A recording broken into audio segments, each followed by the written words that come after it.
Ce chien s'appelle Java. Bienvenue dans cette nouvelle édition de Un apéro avec Motomac, votre petite friandise culturelle et animale du vendredi soir. On est là chez Maurice Garage, un atelier comme je les aime. C'est le mécano avec un M majuscule au sens noble. C'est pas la concession où on prend votre carte bleue avant de dire bonjour. C'est vraiment un truc où il y a la mécanique et respire un peu par toutes les pores de cet endroit chargé d'histoire. Et Maurice, il a un truc particulier. Il adore les Ténéré, il adore les trails anciennes, mais surtout, il adore les Java. Il va nous raconter l'histoire de cette marque tchèque, méconnue, mais une histoire super riche. Maurice, j'ai des souvenirs de 350 Java avec des bicylindres en ligne refroidis par air qui sonnaient un petit peu comme des RD ou des RDLC. Et je trouvais le décalage incroyable entre le look très classique de ces motos et la sonorité qu'elles avaient. Toi, tu as le modèle d'avant, voire d'avant le modèle d'avant. Exactement. Et c'est ta moto du quotidien. C'est-à-dire que ce truc qui a l'air, on va quand même le dire poliment, un peu ratonné. Tu as fait des dizaines de milliers de kilomètres avec et tu roules tous les jours avec. Et en fait, tu as une fascination pour les Java. D'où ça sort cet amour pour cette marque? C'est assez marrant. C'est un peu un coup du hasard de malade. Avant de la trouver dans une grange, je ne savais pas ce que c'était Java. J'avais cru en entendre parler. Et j'ai acheté un lot de motos dans Paris. Et la dernière moto que je sors de Slow, c'était la Java qui était sous un drap. Et le mec me dit non, mais soit tu la prends, soit je la mets à la poubelle, quoi.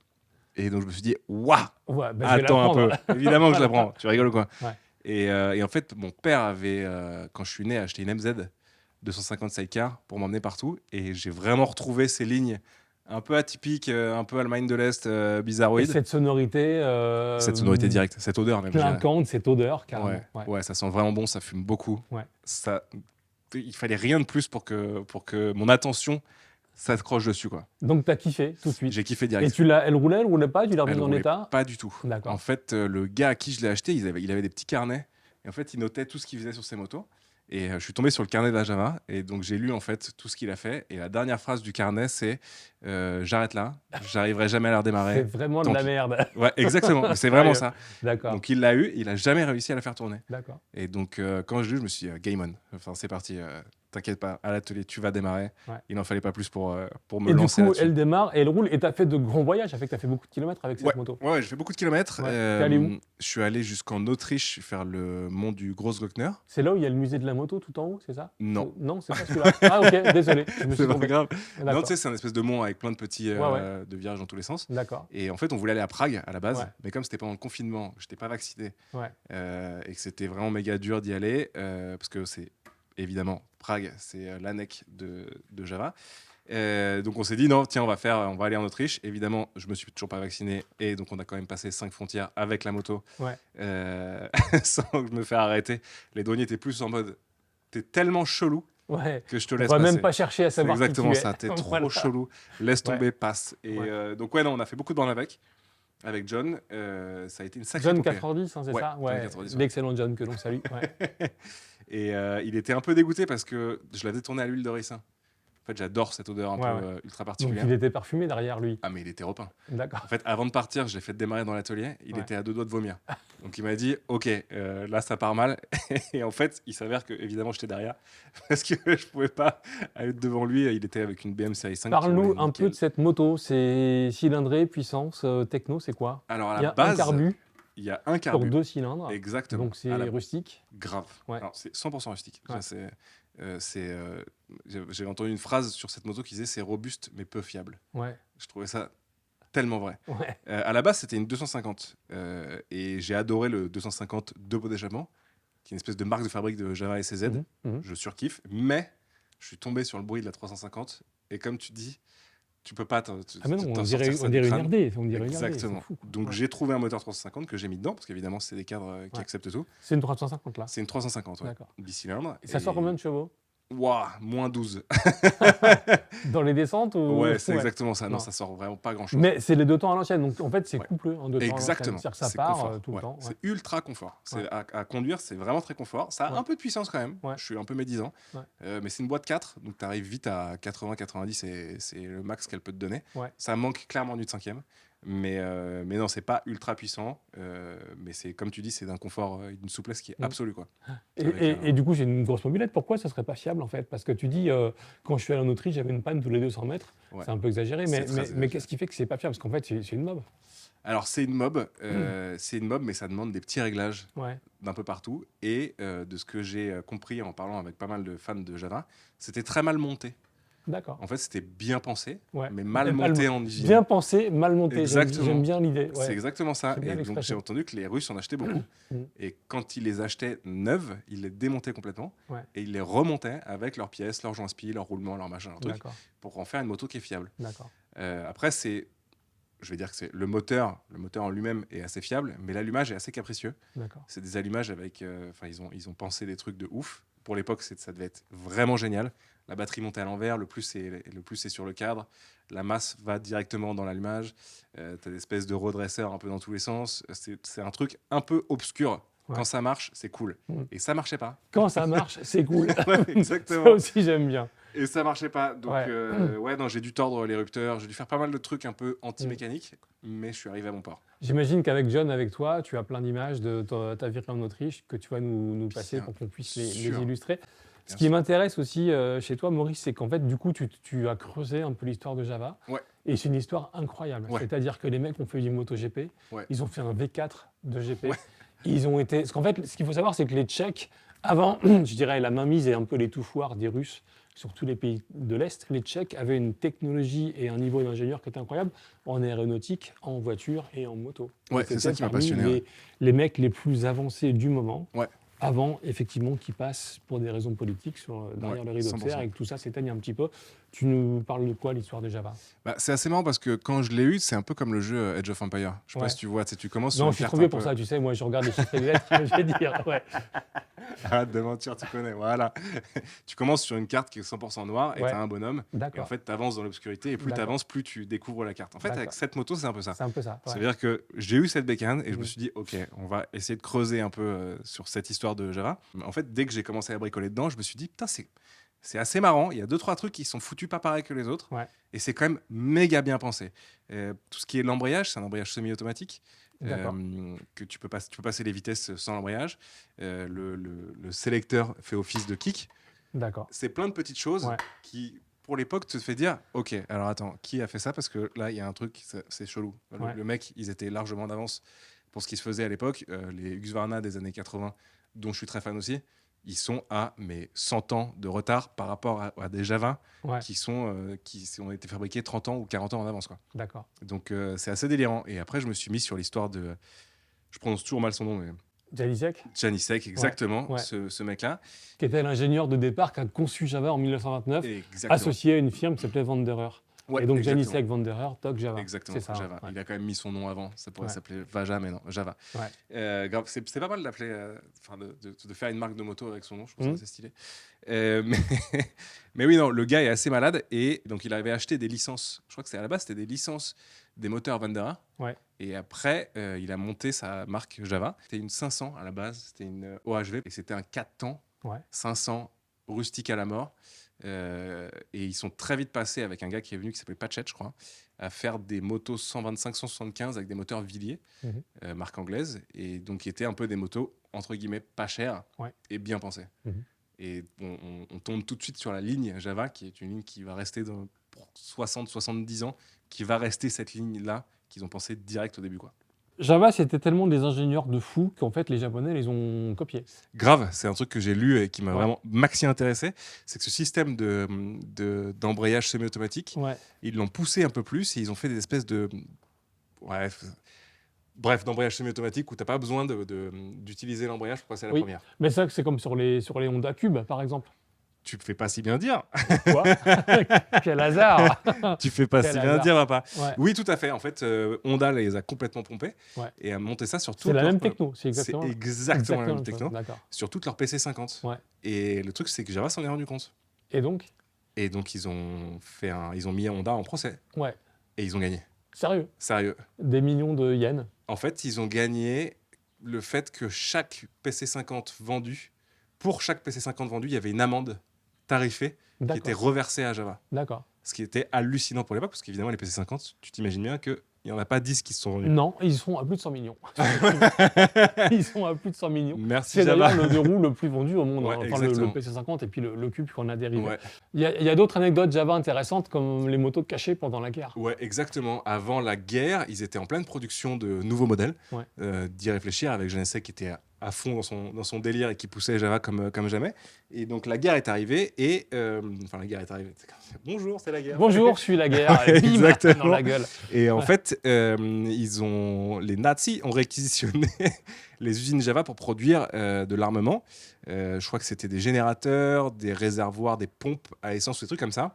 Et en fait, les mecs de chez Java ont produit en secret, je crois que c'est 9000 bécanes et plus d'un millier de voitures, parce qu'ils produisaient des voitures à l'époque aussi, qu'ils ont planquées. Et à la sortie de la guerre, ils ont ressorti leurs pièces, ils ont assemblé toutes les motos et ils ont produit ce qui est, son ancêtre et l'origine de ce qu'on connaît vraiment de Java, c'est-à-dire la Perak. Ouais. Et c'était les Perak qui sont sortis des usines qui ont été imaginées et pensées pendant la guerre. D'accord, Perak, qui est le nom de la Java faite en Inde sous le nom de sous Mahindra. Exactement. Ouais, donc c'est un petit retour à l'histoire. Ouais, exactement. Je ne pourrais pas te dire le nom parce que je l'ai cherché, mais le nom de cette bécane-là qui a été produite quand même pendant 40 ans. Ouais. Et son nom traduit en français veut dire suspension 250. Parce que c'était la première Java suspendue. Exactement. Voilà. C'était la première Java suspendue et le plus gros succès de Java, celle qu'on connaît à peu près tous. Quoi. Et en fait, ils ont fait des courses de tout terrain, comme à l'époque, ils faisaient des courses un peu de tout. En fait, à l'époque, une moto, il n'y avait pas de moto de cross, des motos de course, de machin. En fait, il y avait une brelle et tu faisais tout ce que tu pouvais avec. Et donc, les mecs ont fait les 6 Days d'Enduro avec ce truc. Et tu disais que ça passait plutôt bien. Ah bah ça passait même plus que bien. Je crois qu'ils ont gagné, il me semble que c'est 3 ou 4 années successives avec ces bécanes-là au 6 Days, ce qui est quand même assez impressionnant. Pourquoi les KTM avec sa suspension, c'est surfait. C'est surfait, ça sert à rien. Surfait, achète une Java, papa. Le flat track derrière et évidemment le TT, le Tourist Trophy. Enfin, ils étaient un peu partout. Ils ont gagné le TT. Ils ont gagné le TT, ouais. Java a gagné le TT. Java a gagné le TT, ouais. Tu irais faire le TT avec ça? Jamais. Avec des pneus à crampons. Je crois qu'ils avaient gagné, je pense pas que c'était des 352 temps, je crois qu'ils avaient gagné avec des 4 temps. Un peu plus donc compliqué. années 20-30. Ouais, exactement. Avec les 500 compliqués. Et la légende dit, malgré énormément de casse moteur et de bricolage à faire, ils ont remporté la 2e place, je crois que c'était ça, dans la classe 500. Et après, ils sont revenus, ils ont regagné, mais je sais plus avec quel bécane. On va vérifier ça. L'histoire du GP, tu la connais un petit peu, les 500 V4, tout ça, ou pas? 500 V4, je suis tombé dessus parce qu'évidemment, aimant le 2 temps, tu tombes assez rapidement sur les 500 V4. Et oui, déjà, j'ai regardé un peu cette histoire quand même de bruit assez obscur. Parce que t'entends, je sais pas si tu as vu les vidéos des motos qui démarrent. Moi, je sais ça, je quitte le métier, c'est clair. Hallucinant. Et oui, je sais que dans l'histoire de la course, moi je suis plus moto d'enduro et motocross, mais je sais qu'ils ont eu des sacrées histoires dans le GP, dans le Tourist Trophy, dans les 6 Days, et qui sont assez impressionnantes. Il y aura peut-être une place à reprendre avec le retrait de Suzuki en MotoGP, pour les 500 V4 de Java. Exactement. En MotoGP. Maurice, aujourd'hui, quelqu'un veut acheter une Java 350, alors soit une très vieille comme ça, soit une plus récente des années 90 avec toujours le 350 refroidi per air. Déjà, c'est compliqué, il faut la trouver. 2, comment on fait? Ça roule, il y a des pièces. Déjà, il faut venir chez toi pour la faire tourner, mais comment on fait Non, ne venez pas. Non, surtout, venez pas, c'est l'enfer. N'achetez pas ça. Non, n'achetez pas ça, j'aime bien. Ça fait partie des motos qui nécessitent le triangle d'or, qui est le temps, connaissance, argent. Si tu n'en as pas 2 des 3, n'achète pas ça. Ça sert à rien. L'argent, quand même, parce que tu dis techniquement, c'est quand même basique. C'est basique, de la mais thune pour faire rouler ça. Ça demande énormément de temps, de travail. Parce que c'est des motos qui ont énormément roulé. C'est des motos qui sont très fiables, qui étaient extrêmement fiables à l'époque. Donc c'est-à-dire que si aujourd'hui elles sont en panne, c'est des trucs qui sont rincés à la mort. C'est ça, Donc il va y avoir beaucoup de travail derrière. Après, les pièces sont très très accessibles. T'en trouves encore des pièces? Largement. En République tchèque ou partout? République tchèque, tu as des sites qui sont ultra bien faits. Même les Chinois en font. Ça vaut ce que ça vaut. C'est ça. D'accord. Mais ils ont eu les licences Java pendant quelques années, l'Inde aussi, donc qui sont des énormes producteurs de pièces. Donc c'est vrai que tu retrouves les pièces ultra facilement. C'est marrant que tu parles de l'Inde parce qu'en fait Java a été racheté par je ne sais plus quel groupe industriel, genre Mahindra, je crois. Je pense et ils ressortent la marque avec des 350 monocylindres 4 temps. Exactement. Qui sont en Inde la moto de grosse cylindrée, la grosse routière. Toi, ça te ferait kiffer de revoir ça ou en fait pour toi Java c'est du 2 temps? Non, grave. Carrément, je m'étais même rencardé pour essayer d'en importer en France et ouvrir la branche française. Ah ouais, non, grave. Et donc, ça donne quoi? On en est où? Flop total. Mahindra, c'est incontactable. Ouais, sérieux? Grave. Faut vraiment que je creuse encore le truc. D'accord. Écoute, on va essayer de t'aider là-dessus. Si vous travaillez chez Mahindra, Venez. Envoyez un email. Maurice, merci pour ça. Merci pour ce petit éclairage sur cette marque incroyable, qui est une marque tchèque, hein, qui a eu une technologie de fou qu'on connaît assez peu dans l'histoire de la moto. Maurice, ton atelier, en quelques mots, toi, tu es fan de trail à l'ancienne, tu es fan de Ténéré, mais pas que. Non. Tu fais quoi? Tu fais tout la mécanique au sens noble. Ouais, exactement. Tu m'as dit sauf les motos chinoises. Bien sûr, ça c'est évident. Ça c'est évident. Ça c'est normal. Chacun ses principes. Non, tout ce qui me plaît. Donc c'est ça qui est marrant, c'est que évidemment j'adore les vieux trails, mais j'aime aussi les motocross et 500 de temps un peu bizarre. C'est un peu tout ce qui me plaît, et les Java et les vieux de temps, quoi. Et tu fais tout? Mécanique, carrosserie, soudure? Non. Ça j'ai arrêté de tout faire. Parce qu'il y a un moment, il faut se regarder sur ce que c'est que son vrai métier et essayer de ne pas perdre du temps à faire le métier des autres. Mécanicien, c'est déjà pas mal. D'accord. C'est déjà pas mal. Mais non, surtout de la mécanique, beaucoup de réglages, beaucoup de restauration. Donc oui, non, je travaille avec des pinces, je travaille avec des usineurs, je travaille avec des rectifieurs. Mais c'est des métiers, à un moment, je me suis dit, il faut qu'on se calme un peu quand même. Il y a 8 heures dans une journée, il n'y en a pas plus. J'ai l'impression quand on tweet, t'as des grosses journées. Je vais jusqu'à 12, mais... D'accord. Grave. Merci Maurice, merci de cet éclairage sur cette marque historique méconnue, Java. Roulons tous en 350 de temps et allons faire des tours autour de la mairie de Paris avec des vignettes collection. Oui, carrément. Et ça, c'est cool. Anne, si tu nous lis, paye-toi une bonne syncope. Salut, bisous sur le casque. À très bientôt. Exactement. Dans une prochaine vidéo pour sur les motos Motomag. qui polluent le moins par rapport à vos vélos électriques. On va pas ouvrir le débat. Non. Et en bonus, Maurice va nous la démarrer. La Java devant le chien. Java. Le chien supporte l'huile de temps ou... Elle adore. Elle adore ça. Allons-y. Allons-y. Éduquée au berceau. C'est pour ça qu'elle a les yeux un peu. C'est exactement ça. Attends, si tu te mets devant le kick, par contre, ma mère, ça va pas aller. Ça va pas démarrer tout de suite. Tu vas comprendre pourquoi. Ah ouais, quand même. Ah ouais. Ah, mais là, ça fait 2 mois qu'elle a pas démarré. Attends. Ouais, non, c'est facile à gérer une Java. Ouais.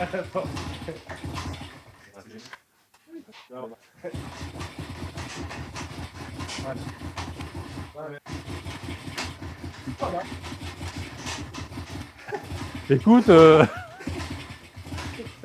non mais on dirait Jean-Marc Bellotti devant sa Ténéré. Là, il y a des filles, 2 heures après, la Java n'a toujours pas démarré. Yes, elle a démarré.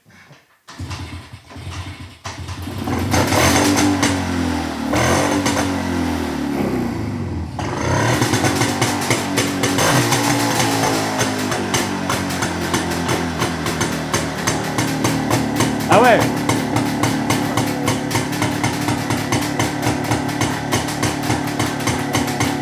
T'as vu le pot qui bouge.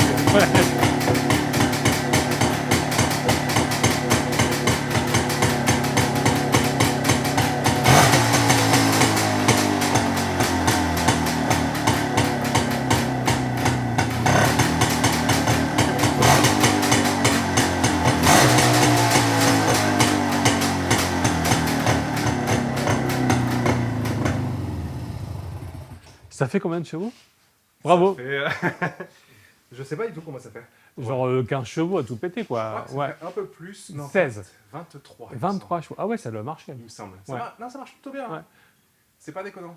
Mais c'est pas non plus. Et c'est marrant parce qu'on dirait une MZ avec cette espèce d'inertie. Tu sais, quand ça décélère. Blanc, on dirait une bille qui tourne dans un roulement, tu vois, comme ça. D'accord. Tu vois le vilebrequin, c'est un truc. Et c'est rigolo ce compteur à l'ancienne, j'avais pas vu gradué dans l'autre sens. Ouais, exactement. Gradué dans l'autre sens, c'est le truc en bakélite là. Ouais. Évidemment, la clé est cassée dedans. Ouais, forcément. Forcément, mais en fait, tu règles les feux avec ça. D'accord. Ça, c'est marrant. Et tape un mariage pour voir? Non, je vais pas le tester. Heureusement qu'il est semi-automatique. 3000 km comme ça. Oh putain. Bon, mais après, tu te mets en 3e et tu fais tout le tour du monde, non? Bien Ouais, sûr, c'est ça, ouais. bien sûr. Bien sûr. D'accord. Feu rouge, tu pars en 3e. D'accord. Et il est où le repose-pied? Je l'ai perdu en faisant du motocross avec. Ah oui, c'est ça. D'accord.